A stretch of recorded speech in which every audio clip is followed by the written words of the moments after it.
Suzan Makula.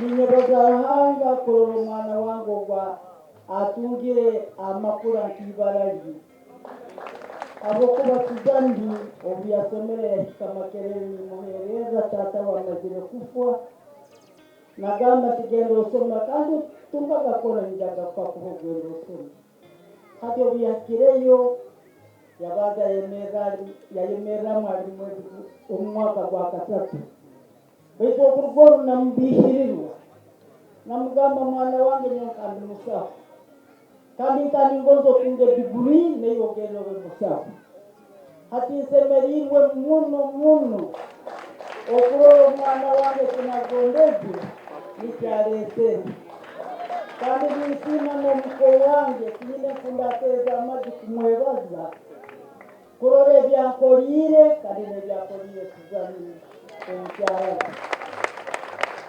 eyanziza akazindalo kempeereddwa simanyi nawe ntandikira nsobola okwogerera essaawa ezisukka mu 6 abamanyi nti bwe nkwata akazindalo ku ssaawa 4 ez'ekiro mba nja kukata ku ssaawa 12 oba 11 ng'obudde bukya.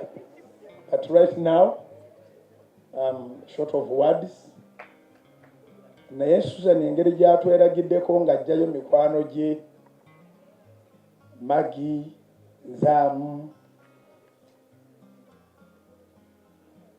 Rachel Pavin kakati nange nsaba abaami baveeyo naffe tubeewo.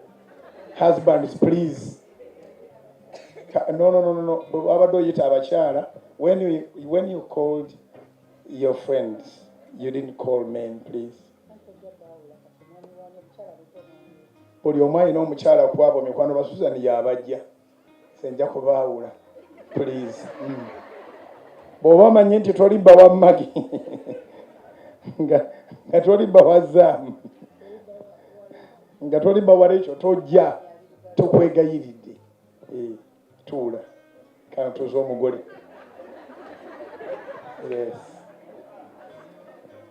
Yes, you are here trying to take all the show, but we have showed up. Nice to meet you. This is my second time, I think. For you, it is my first time. Since Okuraba Angi. Ono ye bade ono bade ono bawa Rachel ono bawa Magi bwens onsobyandi ono bawa Zaamu. Yes, kindly say just a word.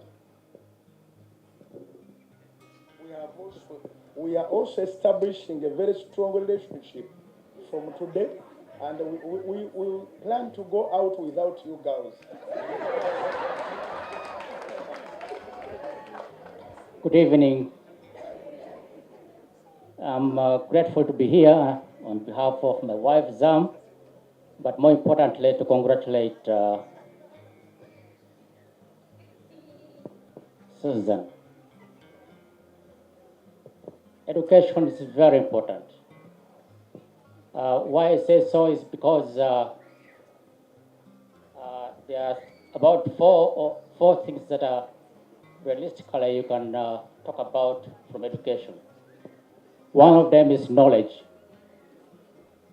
Knowledge allows you to say something about your discipline. The second one is from knowledge, you have to have skill. Skill is when you say what you know about your discipline. With the skill, you have to have attitude, knowing how much to say about your discipline. And lastly, it's important to have wisdom. Wisdom is when you're able to talk about your subject, but more importantly, to be able to discuss with the rest of society. So I congratulate Suzan, Pastor Bugingo, and all of you present here. And I welcome you to join Suzan in our celebrations. May God bless all of you. Thank you so much. Thank you, sir. Makula Yebaziza. Congratulations, Suzan. Pastor, webale mulimu gwokola. Naffe next year ajja kuba naye amaliriza masters.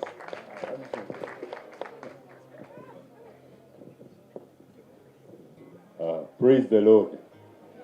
Praise the Lord. Praise the Lord. Kaakano ntandikirewa naye Mukama akoze ebirungi ate ne tubirabako.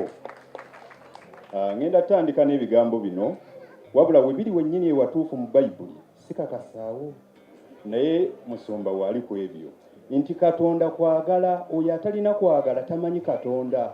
Naye neebaza nga sinnatandika na musumba abantu mwenna kubanga omukwano n'okwagala ngulaba nga gutambula mu desiki wonna, buli muntu alina okwagala.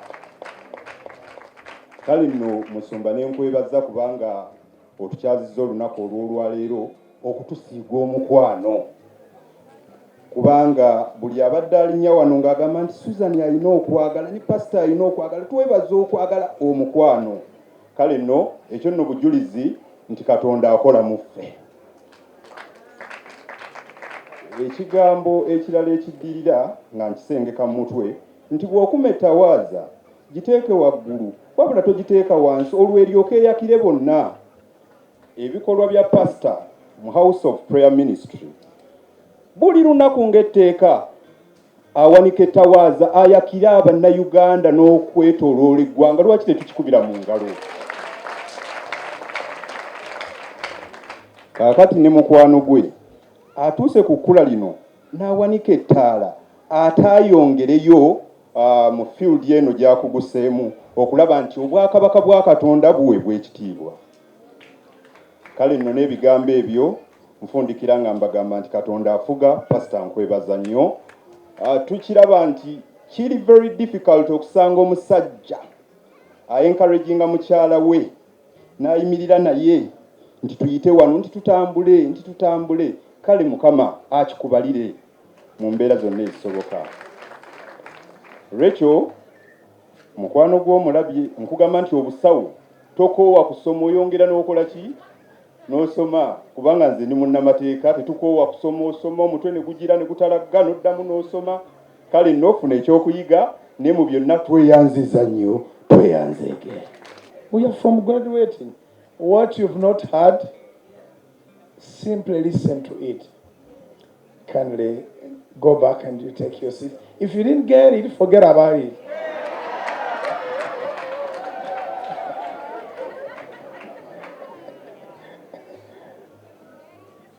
Ekituufu kiri nti ndi musanyufu.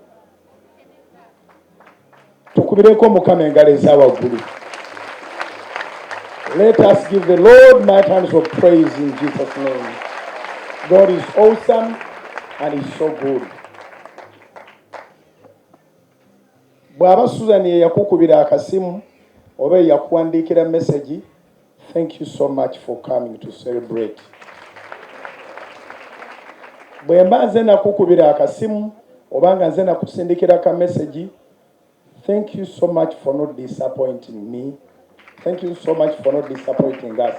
Mwebale okujja. Mwebale nnyo, mwebale. I want to thank everyone. Our place is away from town.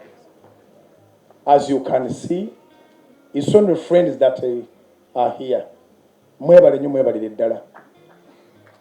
Ebigambo ebirala bye ngenda okwogera b'eddakiika 2 zokka, njagala kwetondera Suzan nti we nakubeera omuzibu olw'okusoma onsonyiwe. Nzijukira ennaku nga buli lwenkoma omubuuza koosiwaaka wamumaze twanaba kumala kuba namutegeera nga koosiwaaka wannaku nga 7 ne tutuuka mu nnaku 4 nga tanaba mukola ne tutuuka mu nnaku 3 nga tanaba mukola ne tutuuka mu nnaku 2 nga tanaba mukola ndozo lwasooka okulaba ku feesi yange endala so ng'ebula olunaku lumu ne mugamba togenda kulinnya ku sooti tojja kuva wano kubanga already ng'ali ku distance learning. How can you fail to find time for that? Nsikiririza mu kulemererwa. So I was very rude. I want to apologize for that, but those are the fruits now. Era nakomawo nzijukira ebyansembayo yabisaba miitinga ssaawa nga 8 ogw'ekiro nagaana okwebaka be nakomawo nangamba nkozeeko 3 byali ndowooza nga 7 mbw'akoze byali 6 nangamba akozeeko 3 nakomawo nga bukyali. I came back at around 6 ne mugamba okuva wano ku 12 okutuuka ku 6 ogw'ekiro bwe budde nga bw'okozesa ojja kuba omaze na 4 tugenda bikola olwaleero. So nabikola nanima network teriiko tuyina wifi nze nenjikeberanga kweri ssaawa nga 8 ogw'ekiro ne tubisubmitting at last ne ŋŋamba amiina naye kwolwo mu bulamu bwange lwenkyasinza omukambuwalira kubanga nali ndabanga ayolekedde okwonoona tuition.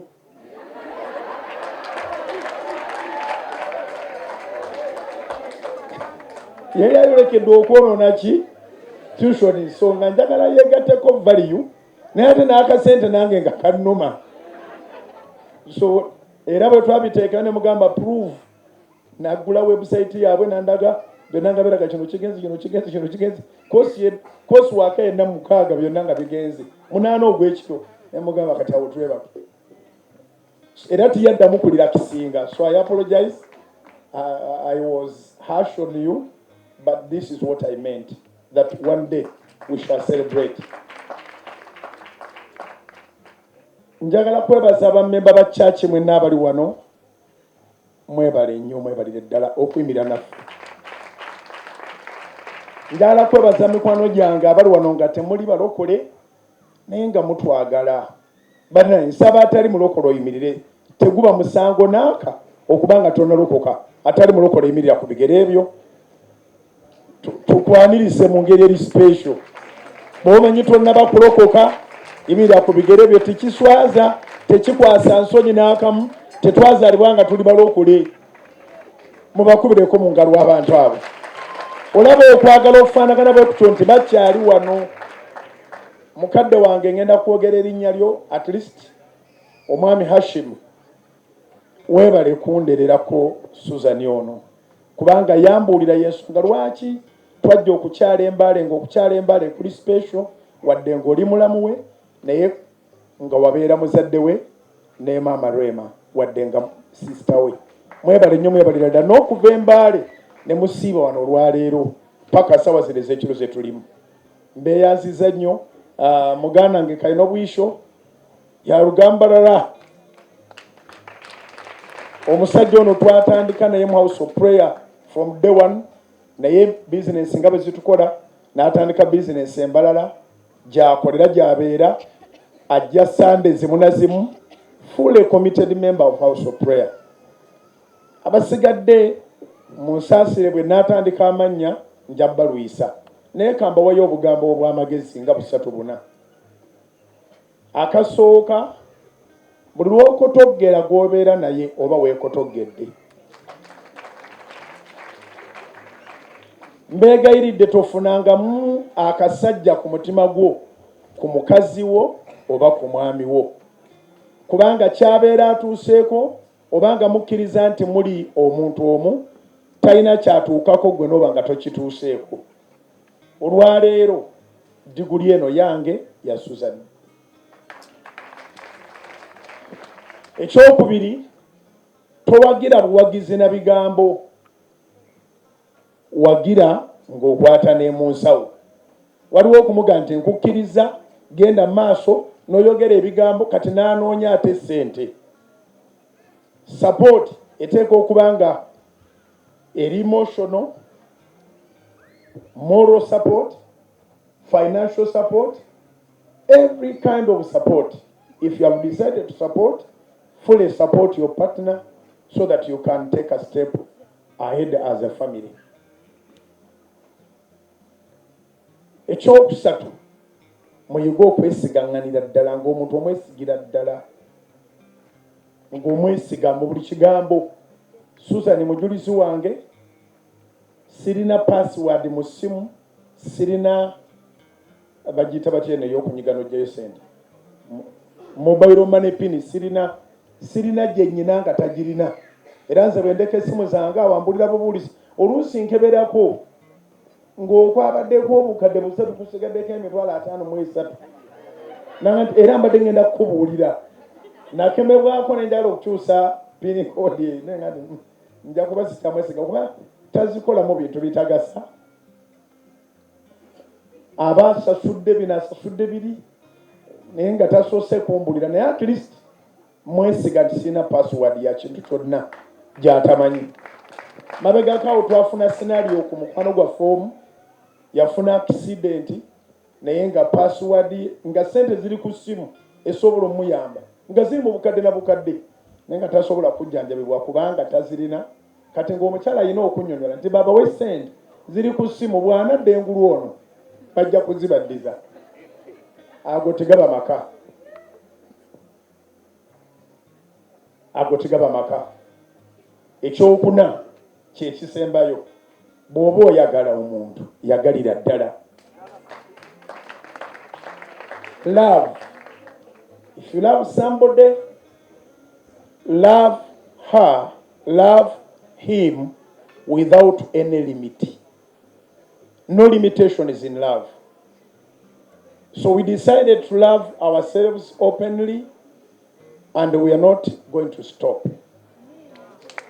We are not going to stop. Nothing can stop us. It's a commitment. Just in that love, we are seated in a prayer room and we decided that nobody should die and live another life. Why?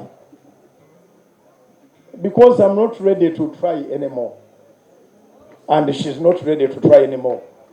So, but we are not going to die tomorrow. We are going to live for me I requested 520. For you said how many? Because if we are to die together and I have to go to 120, you must make sure that you are also. In 1992, Pastor we yali ayatula obulokozi nali mu P2. So I was in P2 nga yali mu KPC nga accepting Christ as his Lord and Savior. Kati awalo age difference awo bwaba 120 kitegeeza nza wakati twawukanamuko katini si kanene. I knew that you would say that. Sorry to give you my microphone. What exactly did you want to mean? That I'm young. Did we have any contest on the edge? When you go back to General MK movement, tell the team, tell our generational leader that he flows in my blood. And I don't change. That's how I love. I don't change.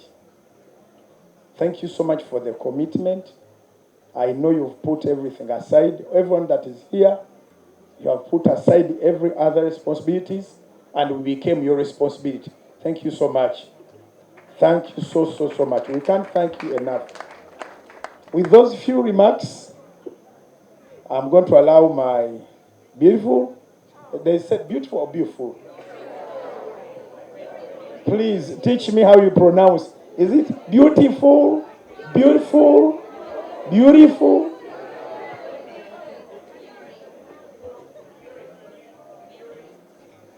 There are some visitors that I cannot mention here because it's very private and it's for security reasons. We are not going to mention your names, but you know. I know you know. We are so happy to see you here. But for security purposes, we are glad to see you. Tugenda mu cake, kansubira aba cake bali ready. Njagala kwanirizaako is it Makula fans and Yeah. waliwo group eri wali mu t-shirt. Balina a group Musumba nga beeyita abaagala Makula.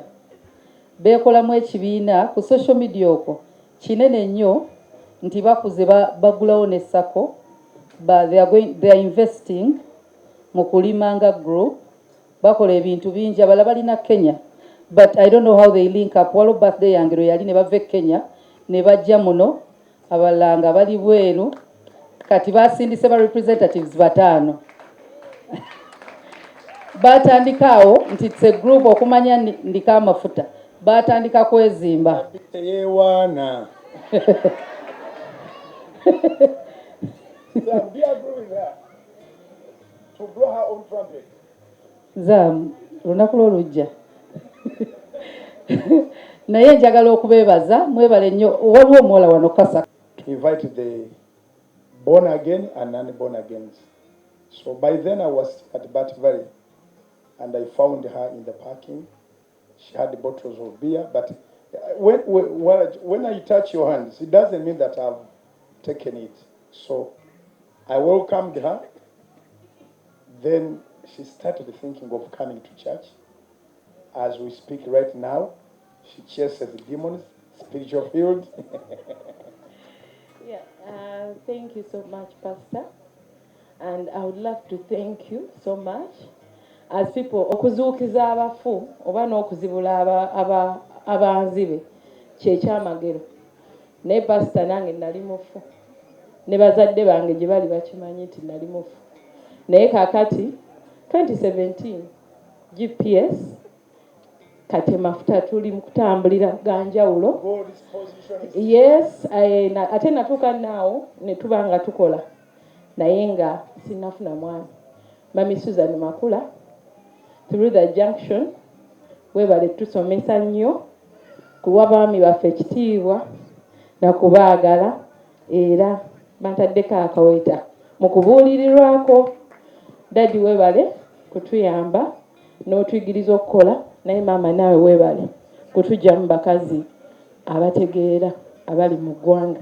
Obujulizi bunaaba lwalulala naye ba queens gye bali era abantu bali mu kulonda.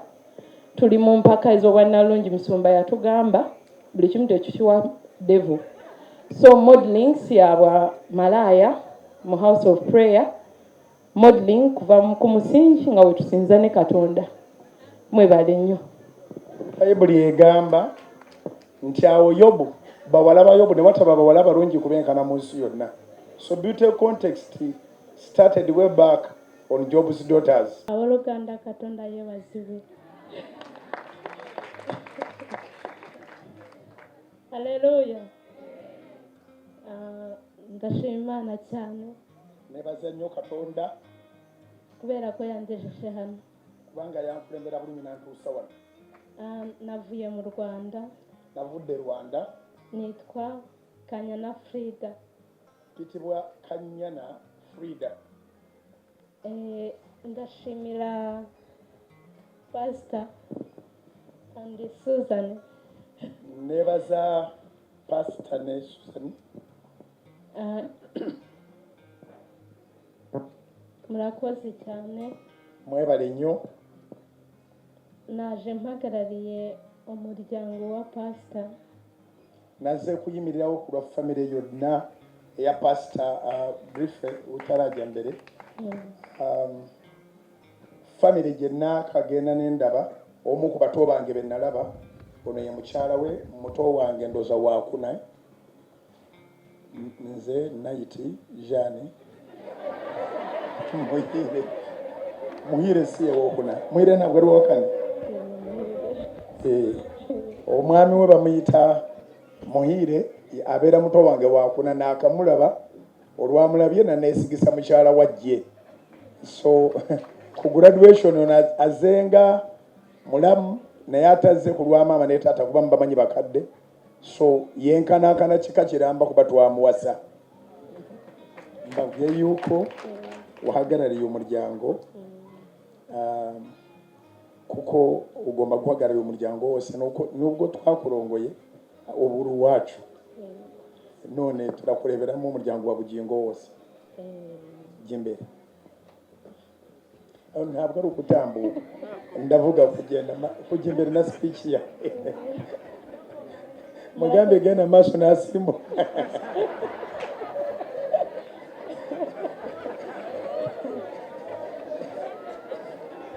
murakoze cyane rero mwebale nnyo okutusekerera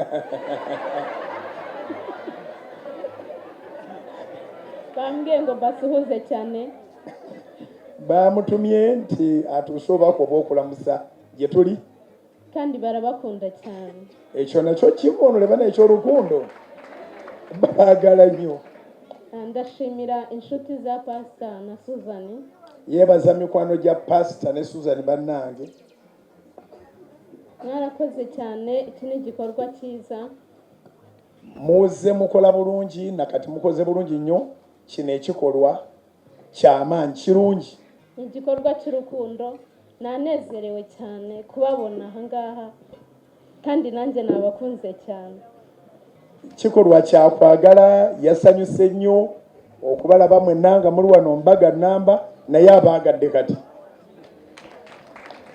rero Pastor Imana iguha umugisha cyane Suzan nawe Imana iguha umugisha bambwiye ngo webare cyane utabashwaje